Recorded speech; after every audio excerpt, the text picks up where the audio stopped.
என்னோட வீடியோலயே மோஸ்ட் ரிக்வெஸ்டடான ஒரு ரெசிபினா இந்த லஞ்ச் பாக்ஸ் ரெசிபியில் நான் பண்ண எறா தொக்கு. ஒரு சூப்பர் யம்மியான ஒரு லஞ்ச் பாக்ஸ் ரெசிபி எப்படி செய்யுதுன்னு பார்க்கலாம். இந்த ரெசிபிக்கு நான் ஒரு கடாய் எடுத்திருக்கேன். இதில் 2 டீஸ்பூன் அளவுக்கு எண்ணெய் சேர்த்துக்கோங்க. இதோட 2 டீஸ்பூன் அளவுக்கு தேங்காய் எண்ணெய் சேர்த்துக்கோங்க.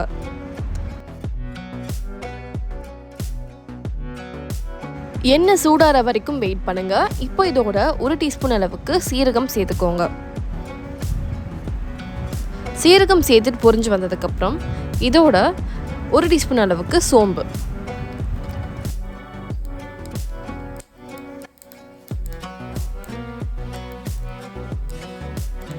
சோம்பு சேர்த்ததுக்கப்புறம் இதோட நான் க்ளீன் பண்ணி வச்சுருக்க கருவேப்பிலையை ஆட் பண்ணிக்கிறேன்.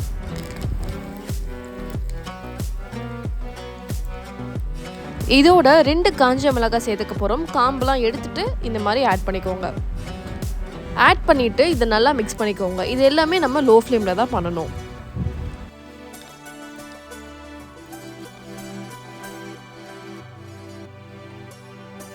இப்போ இதோட நம்ம வெங்காயம் சேர்த்துக்க போகிறோம். வெங்காயத்தை நல்லா ஃபைனாக சாப் பண்ணி ஆட் பண்ணிக்கோங்க. ஆக்சுவலி சாப்பிங் பண்ணுறதுல டேஸ்ட் ரொம்ப டிஃப்ரென்ஸ் இருக்கும். ஃபைனாக சாப் பண்ணுறது இன்னும் கொஞ்சம் ஸ்வீட்டாக இருக்கும், ஸ்லைஸ் பண்ணுறது டிஃப்ரெண்ட்டாக இருக்கும், பெருசாக கட் பண்ணிங்கன்னா இன்னும் காரம் இருக்கும். ஸோ இந்த மாதிரி நீங்கள் ஆட் பண்ணிக்கோங்க. இதெல்லாம் நான் 3 வெங்காயம் எடுத்திருக்கேன். இன்கேஸ் அப்படி இல்லைனா நீங்கள் 2 பெரிய வெங்காயம் கூட நீங்கள் யூஸ் பண்ணிக்கலாம். வெங்காயம் வதங்குறதுக்கு ஒரு ஹேக் சொல்கிறேன். பிஞ்ச் ஆஃப் சால்ட் நீங்கள் வெங்காயத்தில் போட்டே நீங்கள் ஆட் பண்ணிக்கிட்டிங்கன்னா உங்களுக்கு சீக்கிரமாக வெங்காயம் வதங்கிடும். ஸோ வெங்காயம் நல்லா வதங்கி இந்த மாதிரி ப்ரௌன் ஷேட் வர வரைக்கும் வெயிட் பண்ணுங்கள். இப்போ இதோட 1 டேபிள் ஸ்பூன் அளவுக்கு இஞ்சி பூண்டு பேஸ்ட் சேர்த்துக்க போகிறேன். எல்லாமே ஃப்ரெஷ்ஷாக வீட்டில் அரைச்ச இஞ்சி பூண்டு பேஸ்ட்டு. ஸோ அதோட சாட்டம் எல்லாமே ரொம்ப இன்னும் ஸ்ட்ராங்காக இருக்கும் அண்ட் ஃப்ரெஷ்ஷாக டேஸ்டியாக இருக்கும். ஸோ நீங்கள் பேக்கெட்டில் வாங்குறதுக்கு பதில் இந்த மாதிரி ஃப்ரெஷ்ஷாக யூஸ் பண்ணி அரைச்சிக்கோங்க. பேசிக்காக நம்ம பூண்டு அதிகமாக இருக்கும், இஞ்சி கொஞ்சம் கம்மியாக இருக்கும். அந்த ரேஷியோவில் தான் நம்ம இந்த இஞ்சி பூண்டு பேஸ்ட் அரைச்சி எடுத்துருக்கோம். இஞ்சி பூண்டு பேஸ்ட்டு சேர்த்துட்டு நல்லா மிக்ஸ் பண்ணிக்கோங்க. இது மீடியம் ஃப்ளேமில் குக் பண்ணுங்கள். ஒரு 3 to 4 minutes வரைக்கும் நல்லா மிக்ஸ் பண்ணிகிட்டே இருந்தீங்கன்னா இதோட ரா ஸ்மெல் போயிடும். அதுக்கப்புறம் நம்ம பேலன்ஸ் இருக்க மசாலாஸ் இதில் ஆட் பண்ணிக்கலாம்.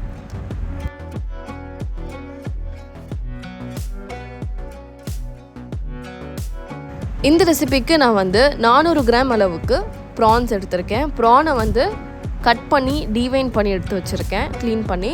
ஸோ நீங்கள் இந்த மாதிரி டீவைன் பண்ணி எடுத்துகிட்டு தண்ணியெல்லாம் பிழிஞ்சு எடுத்துகிட்டு தண்ணி இல்லாமல் இதில் நம்ம வெங்காயத்தோடு சேர்த்துக்க போகிறோம். ஏன்னா வெங்காயத்திலும் ஆல்ரெடி தண்ணி நிறைய விடும் அண்ட் ஆல்சோ ப்ரான்லேயும் இருக்கும்.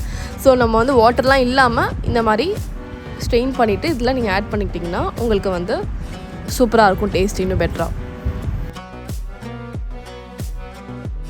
தொக்கு பண்ணுறதுனால இதில் நம்ம தண்ணியே சேர்த்துக்க போகிறதில்ல. 3 வெங்காயத்தோட தண்ணி ப்ளஸ் இந்த ப்ரானில் ஆல்ரெடி அப்சர்வ் இருக்க தண்ணி எல்லாமே போதும் நம்மளுக்கு ப்ராப்பராக குக் ஆகிறதுக்கு. யூஸ்வலி ப்ரானில் நீங்கள் வாட்டர் ஆட் பண்ணிங்கன்னா உங்களுக்கு அந்த டேஸ்ட் இருக்காது அவ்வளோவா. ஸோ தண்ணி எல்லாமே சேர்த்து நீங்கள் இதில் வாட்டர் விடும். ஸோ அதிலே குக் பண்ணிங்கன்னா it taste really good. So இந்த மாதிரி நீங்கள் கண்டினியூஸாக இந்த ஆனியனோட மிக்ஸ் பண்ணிவிட்டு கொஞ்சம் லிட்டில் டார்க் ஷேட் வர வரைக்கும் வெயிட் பண்ணிவிட்டு அதுக்கப்புறம் நம்ம மசாலாஸ் ஆட் பண்ணிக்கலாம்.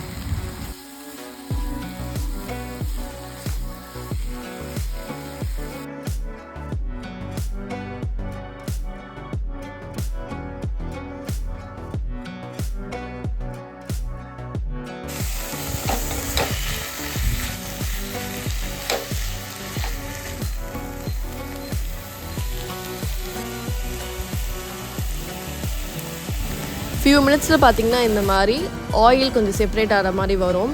அண்ட் இந்த ஸ்டேஜில் நம்ம இதுக்கு தேவையான அளவுக்கு சால்ட் ஆட் பண்ணிக்கோங்க. ஸோ இன்கேஸ் நீங்கள் வெங்காயத்தை சீக்கிரம் வதக்கிறதுக்கு கொஞ்சமாக சால்ட் போட்டிங்கன்னா அதுக்கேற்ற மாதிரி அட்ஜஸ்ட் பண்ணிட்டு ஒரு 1/2 teaspoon to 1 teaspoon salt add பண்ணிட்டு மிக்ஸ் பண்ணிவிட்டு அதுக்கப்புறம் டேஸ்ட் பண்ணி பாருங்கள்.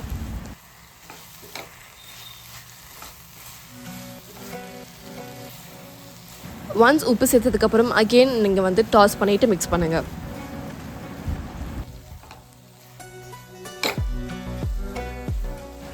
இப்போது ப்ரானுக்கு தேவையான அளவுக்கு மசாலாஸ் ஆட் பண்ணிக்கலாம். இதுக்கு நான் 1 டேபிள் ஸ்பூன் அளவுக்கு மிளகாய் தூள் ஆட் பண்ணுறேன். இன்கேஸ் நீங்கள் கலர் உங்களுக்கு இன்னும் வேணும்னா நீங்கள் இதில் 2 டீஸ்பூன் அளவுக்கு காஷ்மீரி மிளகாய் தூள் கூட ஆட் பண்ணிக்கலாம், உங்களுக்கு இன்னும் பிரைட் ரெட் கலர் வேணும்னா. இதில் 1 டேபிள் ஸ்பூன் அளவுக்கு மல்லித்தூள் சேர்த்துக்கிறேன். இதுவும் வீட்டில் அரைச்சது. 1 டீஸ்பூன் அளவுக்கு கரம் மசாலா சேர்த்துக்கிறேன். இதோட அரை டீஸ்பூன் அளவுக்கு மஞ்சள்தூள் சேர்த்துக்கிறேன். இன்கேஸ் நீங்கள் மஞ்சள்தூள் அதிகமாக போட்டிங்கன்னா உங்களுக்கு வந்து மஞ்சள் ஓட அந்த டேஸ்ட் நல்லா டாமினேட்டாக தெரியும். ஸோ அரை டீஸ்பூனே வந்து தாராளமாக போதும் இந்த 400 கிராம்ஸ் அளவுக்கு ப்ரானுக்கு. இதோட 2 தக்காளி சேர்த்துக்க போகிறேன். நல்லா ஃபைனாக சாப் பண்ணி வச்சுருக்க தக்காளி வந்து இந்த மசாலாவோட ஆட் பண்ணிக்கோங்க.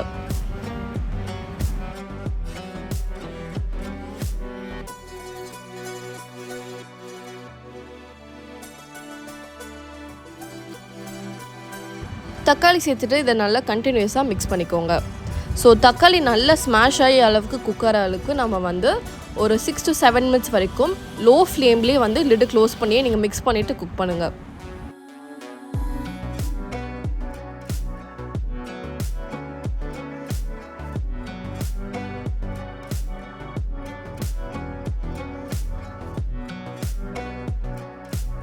ஸோ பேசிக்காக prawn is almost cooked. So நம்ம தக்காளியில் விடுற தண்ணி ப்ளஸ் ஆனியனோட தண்ணி ப்ரானோட தண்ணி எல்லாமே சேர்ந்து உங்களுக்கு வந்து ஃபியூ மினிட்ஸில் வந்து நல்லா குக் ஆகி ட்ரையாக ஆகிற வரைக்கும் இதை வந்து நல்லா குக் பண்ணி தொக்கு கன்சிஸ்டன்சி வர வரைக்கும் வெயிட் பண்ணிக்கோங்க.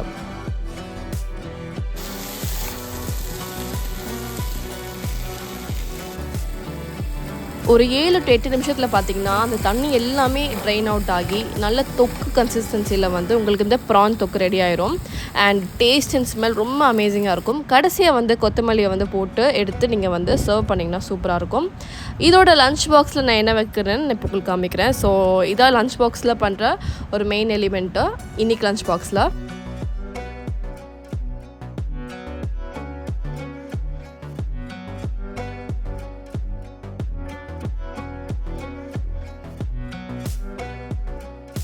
இன்றைக்கி லஞ்ச் பாக்ஸில் பார்த்தீங்கன்னா நான் வந்து டாப் ரேக்கில் வந்து என்னோடய ப்ரான் தொக்கு வந்து ஆட் பண்ணிக்க போகிறேன்.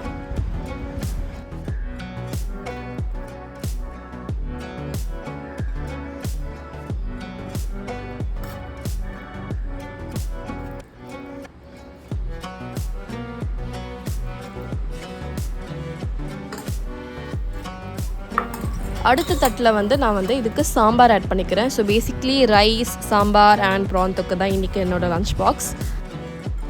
இந்த லஞ்ச் பாக்ஸ் ரெசிபி வந்து என்னோடய ஃபேவரட் மட்டும் இல்லை, நிறைய பேரோட ஃபேவரட்னு நான் வந்து கமெண்ட்ஸில் படித்தேன். So on Instagram. ஸோ இந்த மாதிரி நிறைய லஞ்ச் பாக்ஸ் ரெசிபி ஏசமா வீடியோஸ் உங்களுக்கு பார்க்கணுன்னா நீங்கள் வந்து இன்ஸ்டாகிராம் பேஜ் கூட கண்டிப்பாக போய் செக் பண்ணி பாருங்கள். அது ஒரு லிங்க் நான் வந்து இந்த டிஸ்கிரிப்ஷனில் கொடுக்குறேன். ஸோ கண்டிப்பாக செக் அவுட் பண்ணி பாருங்கள். அண்ட் உங்களுக்கு இந்த வீடியோ ரொம்ப பிடிச்சிருக்குன்னா மறக்காம பேஜுக்கு லைக் பண்ணுங்கள், ஷேர் பண்ணுங்கள், சப்ஸ்கிரைப் பண்ணிக்கோங்க.